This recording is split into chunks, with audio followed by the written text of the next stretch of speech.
Three, two, one. Roll the footage.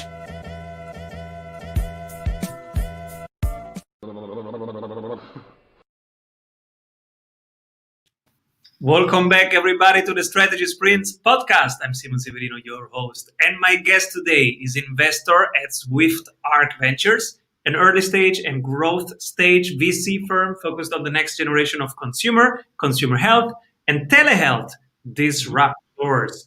Welcome, everybody. Sumeet, Shah. How's it going, Simon? Thank you so much for having me. So cool to have you here. And we will explore with you the power of a balanced personal and professional brand. Super excited. But first, Sumeet, what are you currently creating? What am I currently creating? Well, currently we are finalizing a few new deals in our firm, Swift Arc Ventures. It is, as you mentioned, early in growth in consumer health and telehealth. We will hopefully close these next few deals by the end of the year, but really just excited to also announce our second company, which is this incredible connected home product in the bathroom care space. It's been quite an incredible team that's also been growing from it, but also watching our first company, a company called R0, which is a biosafety company that focuses on developing sanitization and disinfecting robots using the powers of UVC wavelength technology to clean up spaces. And it's been an incredible boon for the retail, education, and hospitality worlds. So that's the professional side, which we're really excited to get those scaling. On the personal side, it's going to be hard to show it from here. I might have to pull my camera over, but I'm currently in New York City in the Upper West Side, and it has been a snowstorm since yesterday afternoon. So I think it's still going to be going for the next couple of hours. My cat Boombox is actually sitting right here. Let's see if I can pull this off. He's just literally trying to understand why everyone is so confused. Yes, I know. Bless you, Boombox. But it's been exciting. It's one of his first times to see a major snowstorm. Also on the personal side, we're just battening down the hatches and staying warm. You know, in most cities, a snowstorm is the routine. But in New York, every snowstorm is like the end of the world. I had a couple of them, and I remember my wife and we were the only people on the street, because in Austria, where we live, a snowstorm, it's just, okay, that's Tuesday in December. And you just put your gloves on and you go out there. But during the snowstorms in New York, people are evacuated from the whole city. Everything's closed, and we were the only people in the parks, and we had the most romantic days. That's wonderful. I mean, it's really something of how beautiful snow is. Like when you just have an opportunity, and also just how much it muffles the outside sounds. There's this natural beauty that almost calms you into a way. Now, in New York City, that being said, with snowstorms, there's really three phases that exist. There's the beauty side of just all the white dust coming through and the snowflakes coming down. There's the second spot where it stops snowing, people are running around, they're sledding from it, and the snow is starting to turn a different shade of color. And then there's the third part where the slush and the mud and the dirt all mix in, and it is the absolute worst to trudge in. And it's like literally just running through as much mud puddles and things as possible. And if you're gonna get through it, kiss your shoes goodbye, because you are actually needing a pair of shoes to get through some of this muck, like specifically for it. It's literally the worst. Will be fun the next days. And in terms of books, what are the three books that shaped you most? Yeah.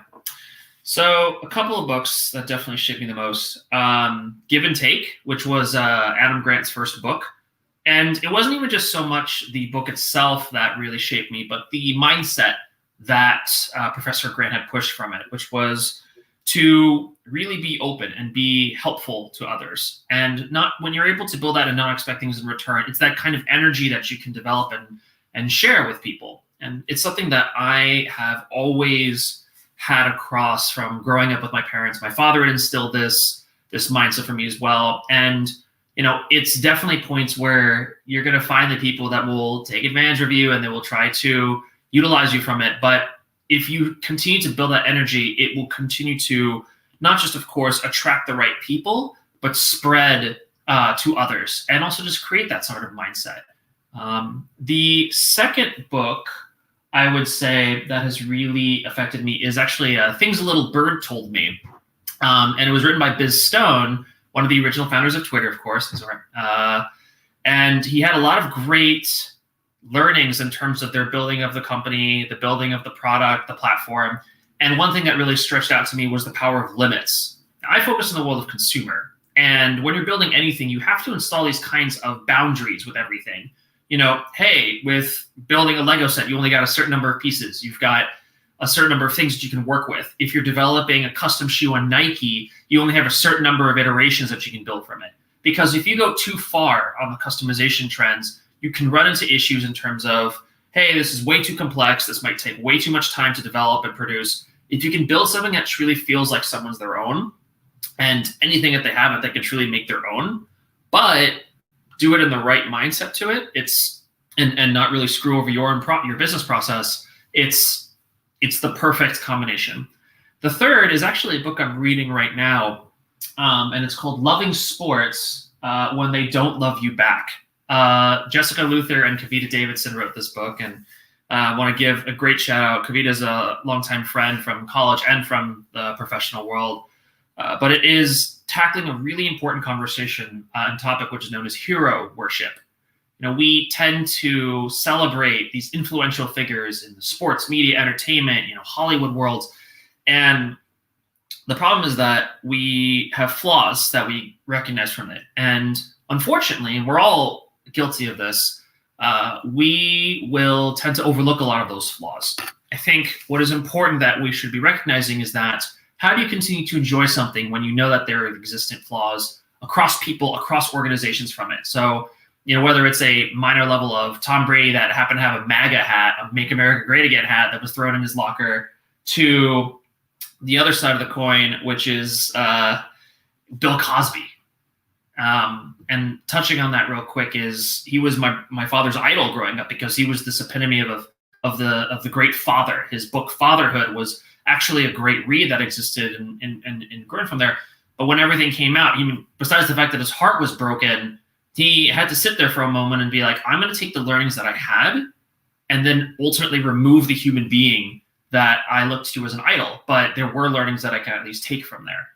And the book itself really tackles that specifically in the sports world. But I think it's also something in general in life that we have to accept from here. I think Eleanor Roosevelt said it best, is that there are three kinds of people: those who learn from others' mistakes, those who learn from your own mistakes, and those who just don't learn at all. And it's that kind of situational awareness that we always have to recognize, again, that our idols are not perfect, that we are not perfect, but we are always and consistently evolving.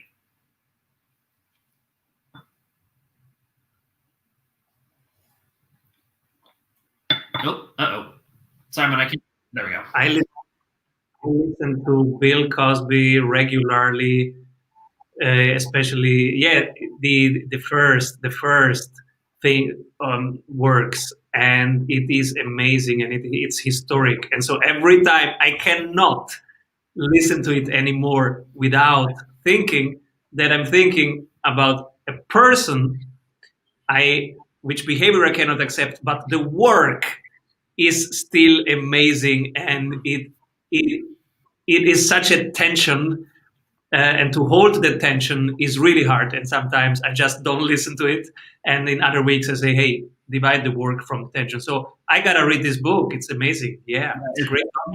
It's a great book. It's definitely one of my favorites, and it's just such an incredible piece to work through. I also want to make sure to your audience, I also do believe that Bill Cosby is a piece of trash, and he should deserve every single set of jail time and punishment that he has coming to him. But I just want to make sure I also put that disclaimer on there as well. So absolutely, and the work is amazing, and it's both at once. Yeah. What do you see in your space that excites you most? What do I see that excites my space the most? I would touch a lot on telehealth. Now, telehealth itself had run into a lot of legislative and regulatory issues. And over these past 10 months, 11 months or so, or actually I'll probably say over the past 8 months, 10 years worth of changes in the regulations happened from there. And what I think is just exciting about the future of telehealth is that you're actually giving a real channel of care to places and spaces and people who really just never had it before. You have patients in elderly care, you have patients in the pediatrics world, you've got rural patients that existed. But what is important about this is, like the concept of e-commerce, it is not an absolute, it is a channel. It is a means to an end that should be recognized for the business and everything as well. When you think about the level of healthcare, how it exists in general, especially in the United States, you have patients, you have providers, the clinics, the doctors, and you have the plans themselves, the insurance providers. And the insurance providers, while they are the least important, admittedly, of all three pillars, yes, they cover reimbursements, yes, they cover different things, they have the most power. The patients, who are the most important pillar across it all, have the least. And it's very unfortunate that exists from there. Now, telehealth is really helping to balance the levels and give power back to the patients from it, giving them these tools, giving them these technologies, platforms, devices, telemedicine platforms, remote patient monitoring platforms that are giving them an option to really get the care that they need, but also get the solutions that they need. Because it's not, again, it's a channel for the purpose that you may have to go to a clinic, you may have to go to see a doctor as part of it. But what is really important is it's a channel that's now given the power and wielding the power back to those who deserve it. That's been the biggest trend that we've been excited about. We are looking forward more into the world of wellness. The pandemic has really encouraged people to revisit the quality of their routines. And I think to now start to see the world of wellness start getting democratized, where by cost, by availability, by approachability of the brand, it's very important to be watching as well. Absolutely. And do you have some examples to share where it's already happening, that the patient is getting the power back, is getting more into the center of things? Yeah. There's a company that we know called telehealth, and it is a patient monitoring program focusing on the obesity epidemic. So it's been built out from a celebrated doctor who's been focusing in the space here in New York, and they've been working on an incredible monitoring and weight management program that has been growing through here. It's really exciting because there's a lot of just incredible education, incredible resources that have been growing through there. But what's been personally exciting is the response to customers are huge. I mean, also you're tackling an epidemic that I think it was somewhere between 30 to 40% of Americans are marked as obese. And it's also a space where, unfortunately, has not been really tackled well enough. You're starting to see a lot of the major tech companies, the Apples, the Googles / Fitbits, pushing hard into this, especially as you're seeing things like the Apple Watch go more into health and wellness in those spaces. And especially when you have the ability to measure your blood oxygen, which is the pulse oximeter, you can really get the most important and up-to-date health information for a person to make sure that you're taking care of yourself. We've been looking through that. There's a few other companies in that space too, and been looking very curiously specifically in this epidemic. Accomplish Health is another one that's focusing through it. But those are just two quick examples of great companies that, again, have the grit, have the strong teams, educational experience and expertise, and growth opportunities. In terms of the decision process of how you decide which portfolio companies to invest in, is there anything you did recently change your mind about, or refine some points in your checklist? Yeah, so we have our investment team that has an incredible mix between startup and venture capital veterans, as well as key operators. Its managing director has been a long time veteran in the world of consumer. He ran M&A and specialty brands at P&G, Procter & Gamble, and at Revlon for over 20 years. But he's very young in terms of young at heart. I say that jokingly because he literally, when you look at him, he looks like he's in his late 20s. But we have an incredible investment team that looks through and designates the key levels of the companies on people, product, and pipeline, and also admittedly how it will scale. And what's very important about that level of analysis is we have our entire team that combines over 170 years of collective experience on the operating and investing sides of the world. And so we've been able to really not just get as much education from each other in terms of what works, what scales, and what can be successful, but also learning from each other on that same perspective. Our analysts, our financial analysts, may be teaching one of our general partners on a position to it. And I will say it has happened before. But going back into our investment thesis, as I mentioned, people, products, and pipeline, it's really ultimately, since we are focusing now on the early stage size of things, we do have a growth stage arm, but right now it's a heavy focus towards early stage. You're investing in people. You're investing in the viability and strengths of people who are building these companies, building these businesses to scale and building sustainable, scalable opportunities. There's also a big piece that I've always looked through, that we've put through in our team, that we call the founder Periscope. When you think about the concept of a submarine, say nuclear submarine, it's got some of the most powerful, up-to-date, advanced technology out there. But submarines don't have windows. And so when you're also relying 100% on the technology, that's something also where you're almost developing this tunnel vision. You're not listening to others, you're not listening to other spaces, you're just relying on one sort of source. And the danger behind that is that you could be running straight for a wall and you won't know it.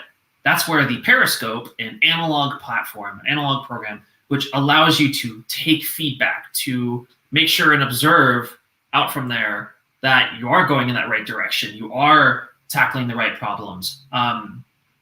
It's such an important characteristic that we look through in founders, and it's arguably one of the most paramount characteristics that we look through, because even if you might be the best and smartest and most talented and qualified in your space, the fact that you're always learning, looking for feedback, even if a lot of the feedback might not be helpful and productive, that position, that situational awareness matters so much, not just in terms of even building your business, but as you're building yourself as a human being.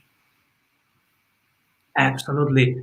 And I'm so curious, how do you find that out? Their Periscope ability, Periscope level. Do you ask if they go to masterminds, if they have some extra boards that they built themselves where they ask for challenge? How do you explore that?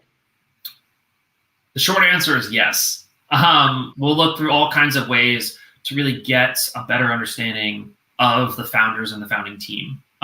We'll look to get references from key stakeholders. We'll look to get references from key partners that exist from here.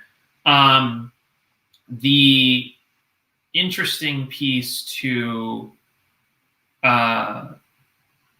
really spend time is that you have to really think outside the box sometimes to really get to know some of the founders.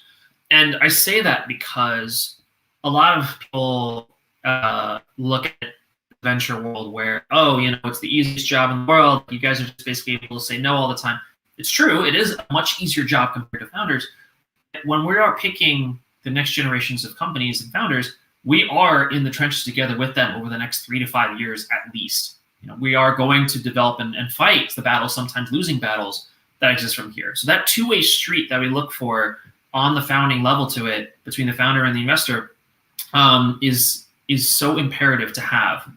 And it must exist on there. And that sense of trust and transparency and communication needs to truly happen across there. Now, I can't tell you that there's a perfect way to find that Periscope effect, but it's kind of one of those things where you know when you know. Beautiful. You see so many cool founders, cool investors. So I am really curious who you pick for the strategy award. But first, one word from our sponsors. Hey, if you love what you are hearing, you will love our free masterclasses. Go grab them at strategysprints.com. So you can pick only one person when everybody thinks this person is zagging. Who is this person? It's a good question. I would argue that it's one of my favorite investors in the consumer world of all time, and primarily because he's never really focused on his own personal brand, but he's let his work and his actions speak for him. The guy is Mike Duda. So Mike Duda, D-U-D-A, he runs an agency / venture capital firm hybrid called Bullish. It was formerly known as Consigliere Brand Capital. He's actually the reason why I somehow made it into venture capital in the first place, but he really believed in me in terms of my growth. There are a bunch of incredible other investors who I really, they mean the world to me specifically. People like Nihal Mehta over at ENIAC Ventures, Sapna Shah over at Red Giraffe. But Mike has been one of those people who had always just not just identified great people, great talent, and great companies as he sees it, but this is also a person who, you know, again, doesn't have any flashy levels to it, but this is a guy who was a day one investor in Warby, Peloton, Birchbox, Harry's, Casper, Function of Beauty, on and on and on. And he's let his work speak for itself. But there's also a position to him that I just think that not even just the zigging where he's zagging perspective, but he's been a truly helpful and genuine human being in this ecosystem. In a world where there can be a lot of dog-eat-dog existence and hyper-competitive levels of things, Mike has always been a tried and true good human being in this space. Absolutely. And I'm also curious, what's next for you? What are you excited about in the next months? The next month, well, it's mid-December, so I'm very excited to be spending the holidays with my family and with my girlfriend's family. Again, we're in New York, and they both happen to be in New Jersey, so we're very fortunate to be able to then enjoy a safe holiday with them. Of course, do the whole shebang, get tested right beforehand, spend very concentrated amount of time with them, without any outside outside exposure to people, but also just really enjoy some time to catch our breath. My incredible girlfriend, Natasha, runs the CPG partnerships for a company called Boxed. It's basically if the Costco concept of a wholesale club, but e-commerce version, so all direct to consumer. Great company. It's been around for many years. But also she has been a staunch advocate for tampon tax and pink tax reform. For those who are listening and don't know what that means, one of the most, and pardon my French, one of the most fucked up things that exists is that feminine hygiene products like tampons, pads, etc., are charged a luxury tax in some states in the United States. Now, fortunately, more and more states are repealing this tampon tax. But she launched a program within Boxed called the Rethink Pink program, where they would offset the cost if the products are being sold to a state that is charging that luxury tax, and has caused a lot of incredible work, incredible results, obviously cost savings from there, and even just the cost savings for consumers, but also just growth in terms of new customers, but also just the idea of what should be happening from this, especially the fact that tax should not exist. She's then worked with multiple congresswomen across different states to repeal it. And she has 2 states under her belt, Nevada and Ohio, that have been repealed it. And the pink tax is also focusing on products that are for women versus for men, which for some reason are priced differently. And there's a lot of issues that exist from there. We can go into in another conversation. But again, we both are very excited to catch our breath, enjoy the holidays, and really just unwind for a little bit before the new year, which 2021 is going to be a very busy and very exciting year.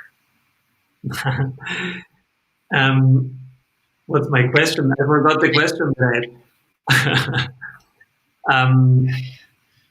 Yeah, the brand thing. You came with the CEO tip of having a balanced personal and professional brand. Can you unpack that? Sure. The kind of person you want to be is so important. And a lot of people love to call it personal brand. Some people will call it legacy. And even if you're, in your 20s versus in your 80s, whatever, the kind of legacy that you want to leave behind is so important. My boss and the managing partner over at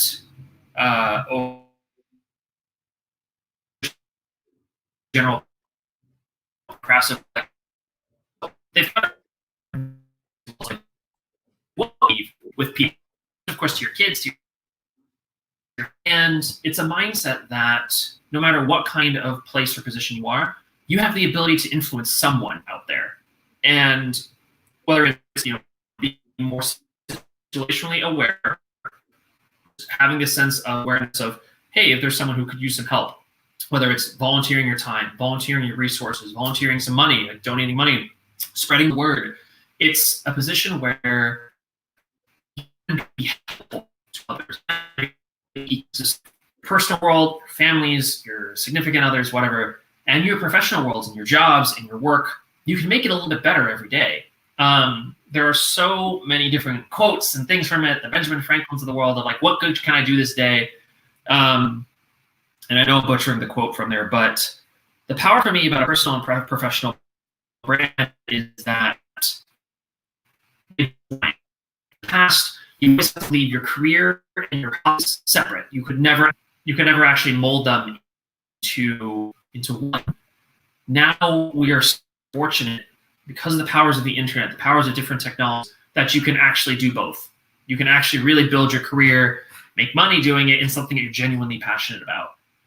But what's also important, and I can't stress enough, is when you're walking up and Cosby hills of your professional and personal lives, make sure to turn around every now and then. And you're going to find at least one or two people who's struggling. And usually they'll just need an outstretched hand. They'll need a shoulder. They'll need a shoulder to cry on, something.